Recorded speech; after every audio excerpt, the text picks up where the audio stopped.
Greetings and welcome back to room 303 in our Talks with Walt, as we are calling our readings through all of the deathbed edition poems of Whitman's Leaves of Grass. We turn now to Song of Myself, passage 40. We have said that sections 39 through 41 show Whitman as a poet who's seeking to almost be like a divine or a shaman. I think as well, you know, the more we read Song of Myself, and by the time we get into passage 40, we start to hear all of the amazing echoes of the epic tradition. Especially, I'm going to challenge you to think about Whitman as the American Dante. And you'll remember in Dante's Inferno, we of course have given full lectures over all of these cantos in LearnStrong.net. You'll remember that Dante the Pilgrim has had enough, and he's tired, and he's ready to sit down. And it's the voice of Virgil, the great exhorter, the great encourager, who will say, "Up on your feet, this is no time to tire. The man who lies asleep will never awaken. Fame and his desire, and all his life drift past him like a dream." And I feel like that Whitman is wanting to kind of call or echo some of that kind of encouragement here in passage 40. Now, just to remind you, when you read Song of Myself, I believe that passage 4 has a central text. You'll remember it, both in and out of the game, and wondering and watching and wondering at it. I witness and wait. Now, this witnessing will take a different kind of feel by passage 40. As we've said, Whitman takes on the persona of the great educator, the great emancipator, right, we might say. And as such, he is challenging readers to say, "It's okay, I got this, I'll take care of you." Now, just to remind, I hope that you've been following our stuff at LearnStrong.net, down that left-hand side, Talks with Walt. I hope that you've worked with all 24 poems of inscriptions. We're going to reference some of them in this lecture. The 19 sections of Paumanok, we might reference some of those. And then finally, my hope is that you watched our introductory lecture to Song of Myself, and that you followed all our stuff up through passage 39. Now, if you're like me, and you've been annotating as you've been going, then it's almost impossible now to read through all of my annotations passage 40, but I'm going to do my best. Flaunt of the sunshine, I need not your bask. Lie over, you light surfaces, only I force surfaces and depths also. Earth, you seem to look for something at my hands. Say, old top-knot, what do you want? Man or woman, I tell you how I like you, but I cannot. And might tell what it is in me and what it is in you, but cannot. And might tell that pining I have, that pulse of my nights and days. Behold, I do not give lectures or a little charity. When I give myself. You there, impotent, loosen the knees, open your scarved chops till I blow grit within you. Spread your palms and lift the flaps of your pockets. I am not to be denied. I compel. I have stores plenty and to spare, and anything I have, I bestow. I do not ask who you are. That's not important to me. You can do nothing and be nothing but what I will enfold you. To cotton field drudge or cleaner of privies, I lean. On his right cheek I put the family kiss, and in my soul I swear I never will deny him. On women fit for conception I start bigger and nimbler babes. This day I am jetting the stuff of far more arrogant republics. To anyone dying, thither I speed and twist the knob of the door, turn the bedclothes toward the foot of the bed, let the physician and the priest go home. I seize the descending man and raise him with resistless will. O despairer, here is my neck. By God, you shall not go down. Hang your whole weight upon me. I dilate you with tremendous breath. I buoy you up. Every room of the house do I fill with an armed force. Lovers of me, bafflers of graves. Sleep. I and they keep guard all night. Not doubt, not decrease shall dare to lay finger upon you. I have embraced you, and henceforth possess you to myself. And when you rise in the morning, you will find what I tell you is so.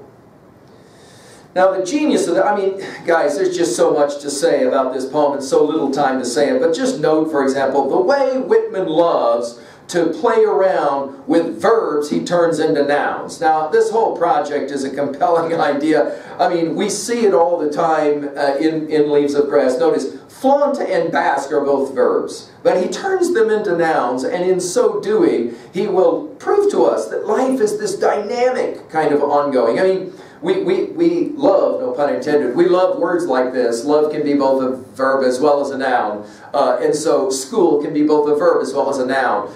God can be both a verb as well as a noun, Whitman will argue. Flaunt of the sunshine, you'll remember that he says, I stand for the sunny point of view. Flaunt of the sunshine, I need not your bask, lie over. In other words, he speaks directly to the sunshine and he says, you know what, I can provide my own sunshine. I don't need the sunshine that you are providing. You like surfaces only, I force surfaces and depths also. In other words, the argument is, he says, I can generate my own sunshine. Wow, what an interesting idea. Now go back to our comments on Wordsworth's Tintern Abbey. That serene and blessed mood, he will say. In other words, you choose your moods. Leave me alone, I'm in a bad mood. Whitman says, no, no, no, no, no, no, no. You're not in a bad mood. You choose a bad mood, and that means you can unchoose a bad mood. And he says, with my help, I'll do that. Of course, he genuinely believed, that this is such an important idea for us, he genuinely believed that his book in 1855 would stop the war that he had a feeling was coming. He genuinely believed that, even though, of course, we kind of look at it as a ridiculous idea. And then he speaks directly to the earth. Notice, by the way, all the exclamation points in this text, right? There's over 5 of them in the 55 version. You'll take a look and count them up yourself. Earth, you seem to look for something at my hands. In other words, it's almost as if Whitman, as poet voice, as bardic voice, as shaman voice, is saying, I am what the world needs. Then we have this very interesting reference here. Say, old top knot, what do you want? Now, this top knot here is technically frontier humor, comic, half affectionate term towards a Native American, an Indian is the way that Nortons will call it. Top knot, that is to say, on the top of the hair. And this maybe takes us back to the friendly, flowing savage. And that's probably where Whitman is referencing us back to, right? What do you want? Now, of course, this what do you want is a echoing back to starting from Palmanock, passage 8. What are you doing, young man? Go back and take a look at what we said there. Man or woman, I tell you, I might tell how I like you, but cannot. The translinguistic nature, right, of existence. And might tell what it is in me and what is in you, but cannot. And might tell that pining, longing, right, I have. That pulse. Go back to Oneself I Sing, right at the very beginning. You'll remember that, right? Oneself I Sing, where he, passion, pulse, power, you'll remember those 3 P's, right? Pulse of my nights and days. Now, it's fascinating. He uses this phrase, nights and days. It reminds us of Hesiod's, right? Works and days, okay? In other words, there's a longing, he says, that all humans seem to want, but I can't really put it into words. Then he uses the word behold, obviously a favorite. We've seen it often in Leaves of Grass. I do not give lectures or a little charity. When I give myself. Now, by the end of A Song of Myself, mind not the call of the teacher, Whitman here that's creeds and schools and abeyance from the first passage. This will remind us as well a lot of what Thoreau says in his section in Walden called Economy. You'll remember, go back, I've given full lectures on all of this at learnstrong.net. Do you remember what he says about charity and philanthropy? I'm not interested in how much money you give to somebody. I'm interested, can you give yourself? And this is, of course, directly what Whitman's referencing. When I give myself. Now, of course, this I that is the one giving, again, is this almost like supernova voice that he's playing with.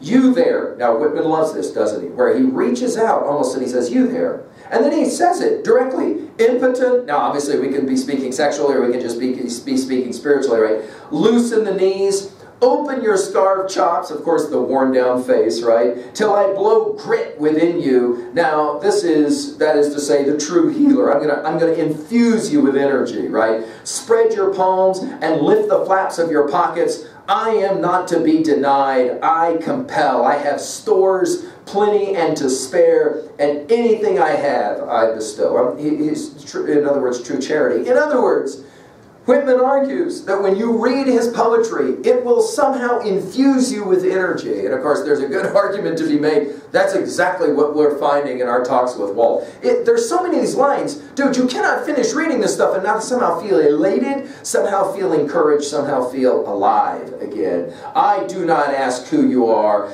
That is not important to me. Boy, oh boy, could we live with this? I mean, what an amazing suggestion. Let's just live where we look at others and we say these very things. I don't ask who you are. It's not important to me. You can do nothing and be nothing, but what I will enfold you. Inclusivity. Not exclusivity. Inclusivity. Everyone is included into Whitman's democratic ideal. To prove that, he then turns directly again to the slave. Notice we've had these kinds of references. He calls it the cotton field drudge, or cleaner of privies. I lean. Brilliantly use of this verb, right? I lean. Remember from passage 1, I lean and invite myself, observing a spirit of summer grass.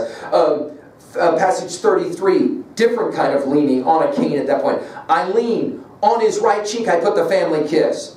Whoa. It's incredible the way Whitman will say, I'm including everybody, including the cotton field drudge, the cleaner of privies, of toilets. And in my soul I swear, I never will deny it. True democracy, true inclusivity. On women, right? By the way, notice it's to the cotton field, and then later it will be to as well. Here it's on. On women fit for conception, I start. It's funny how he uses that verb in a sexual way. Bigger and nimbler babes. And then, not in parentheses in the 55, but here in parentheses, it's a radical line. This day I am jutting the stuff of far more arrogant republics, this jutting the stuff. Hey, we're going to find this when we get to I Sing the Body Electric, passage 5.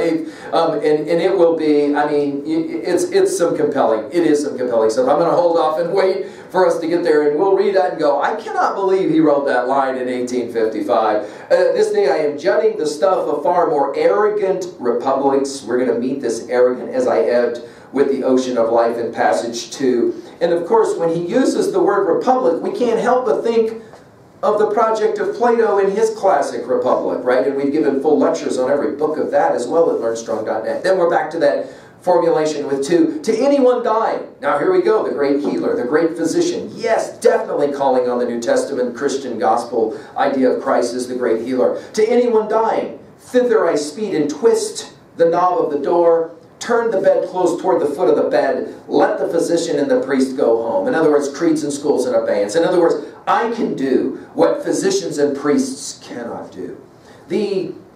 It's not, I mean, he uses the word arrogant. It's not a real arrogance. It's a certain kind of confidence that I can do this through poetry and through the almost like shamanic voice of the poet, right? I seize, remember passage 11 with that use, the descending man. Now here it's just pure Dante. And I really do believe, I've said this to you guys before, I think Whitman's having a lot of fun writing these poems. And I think he had a lot of fun editing these poems and re-releasing them. And I think here he recognizes he's playing with the Dante and the Virgil voice. I mean, we started this lecture with it, right? All of us have known this. Oh man, I'm so tired. I'm done with it. And we need somebody to come along and to say, you're not done. Up on your feet. This is no time to tire. The man who lies asleep will never wake in fame and his desire. In other words, it's, no, you're not done. Done? What do you mean done? You're lost in a wood of error at the beginning, Dante the Pilgrim. We talked about this in detail elsewhere. But I think definitely we got some channeling of that kind of Virgilian voice to speak of it in that way from Dante. I seize the descending man, right? Raise him with resistless will. Right. And of course, this is the unconquerable will, right? Oh, despairer, ready to give up? Here's my neck. By God, you shall not go down. Notice all these exclamation points. Hang your whole weight upon me. Now, by passage 46, we're going to hear about rest the chuff of your hand and give me your pack. In so many ways, passage 40, and I would say all of these passages are getting us ready, as I said, for passage 46 and 47. By the time we read passage 46, we're going to know why we picked up Leaves of Grass and why we read all the way to that passage. And by the time we finish 46, 47, we'll understand why Whitman is the great teacher. And here, he's already gesturing towards it. Don't worry. He says, I dilate, which is we're back to that. For him I sing. You'll remember this in the inscriptions. I dilate you with tremendous breath. And again, this God-breathed kind of thing, the inspiration. The Greeks invent this idea, and of course it's right there in the very opening verses of Genesis 1, right? That idea of breathing. I breathe this tremendous breath into you. I buoy you up. Now we're going to see this at the very end of Leaves of Grass. Just put it in your notes at 3a. A voice from death. We're going to see this thing about being buoyed up. I buoy you up. Every room of the house do I fill with an armed force. Right? We were to the house earlier with the sick. Now, every room of the house do I fill with an armed force. It can't be lost that Whitman's greatest example of a great hero was Lincoln, who said, "A house divided against itself cannot stand." And here it is, every room of the house. Think about every room of the house as being America. And certainly, the great democratic voice of Whitman was wanting us to think in those ways. Do I fill with an armed force lovers of me, bafflers of graves? We're back, of course, to passage 6. Notice how passage 6 serves as kind of like a hub to everything that really is Song of Myself. We keep coming back to the images of death. There really is no death, right? And as he finishes that poem. Then we have the sleep reference, right? And of course, it's one of those moments, right, from Coleridge's Rime of the Ancient Mariner, where finally, after making that blessing unaware, we've given a full lecture of this at learnstrong.net, the albatross falls off the neck. Then we have what? The rain. Then we have what? Well, of course, the sleep, the rest. And here it is. Rest. I and they keep guard all night. Now, Whitman loves this. I think he learned it from Shakespeare. This vague antecedent. They who? They who are guarding us all night. Now, of course, the new angels, we might say. That is to say, the bafflers of graves, we might say. Not doubt. Not decrease. We're to, again, the epistemological question of our big five. Not doubt, not decrease, shall dare to lay a finger upon you. Now, we're going to hear this dare in passage 46, 47. There will be a dare, okay? And we're going to hear it there. And we're going to remember that there will be an echo from here, right? Nobody's going to hurt you. No, by the way, put it in your notes at 3a. We'll have the sleepers, the great, great poem of Whitman's Sleepers, and we'll come back to this idea of sleep. I have embraced you. Remember in passage 2, a few light kisses, a few embraces, all the echoes. It's amazing how he's pulling all this together. I've embraced you and henceforth possess you to myself. What is the name of the poem? Song of Myself. Possession. I draw you to me. And all of the imagery that we've seen, I mean, all the way down to I'm going to get rid of the bridegroom and I will be the bridegroom and I will embrace, I'll hold her to me all night. I mean, we've seen this all the way through. Hugging, embracing, loving, all of these imageries. He says, I henceforth embrace you to myself. And when you rise in the morning, now this is going to channel, obviously, Psalm 30, Verse 5, joy in the morning line, right? When you rise in the morning, you will find what I tell you is so, is true. And go back and, I mean, just look at all the times that you marked in Leaves of Grass a certain kind of sense that I know exactly what I'm doing. Don't worry, I got this. Don't worry, I got this. The voice is confident. The voice is encouraging. The voice is, for Dante the Pilgrim, the voice of Virgil. And I think Whitman knew exactly what he was doing. He loved his Virgil. He loved his Dante. He loved his Virgil as well. And of course, I mean, think about that. At the beginning of Virgil's Aeneid, Aeneid is so, Aeneas is so lost, right? I mean, we've given lectures on all of this at learnstrong.net. It's why we love to read those great epics, because the first time we see Odysseus in Odyssey 5, what's he doing? Well, he's crying, right? He wants to go home. He can't go home. Our heroes in the classic tradition often weep, often cry, often down, and have to be what? Resurrected, lifted up. Just to finish, of course, at 2a. Well, obviously, that's what poets do. They inspire us, or they breathe into us a certain kind of energy, a certain kind of determination that says, no, I can do this. I got this. It's fine, it's fine. I mean, just think about what great poets often will do when they share great poems. I mean, we just think about Amanda Gorman's The Hill We Climb as a classic example. We've given a lecture on the power of that single set of lines to speak to all America, to say, no, we can do this. We can do this. And that's, of course, she's channeling Whitman when she's playing a game like that. At 2b, well, we love this, right? This whole notion of deverbal nouns. I mean, the way that you can turn verbs into nouns. And we love to do that kind of thing in 303. And we love to watch a genius poet do it. At 3a, Well, I've mentioned Thoreau's Walden, right? But I think Dante is where we really need to pay attention. And so many echoes from Leaves of Grass here as well.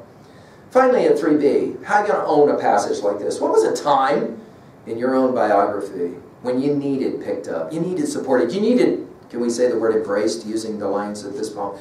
And you found joy in the morning. You found your way to something that was so, something that was true. I hope that our study here is doing that. Well, let's finish now this amazing section with passage 41, the great shaman, the great healer's voice in Whitman. I hope this stuff is challenging. I hope it's encouraging you. I hope that you'll get up on your feet and go to work. Thank you.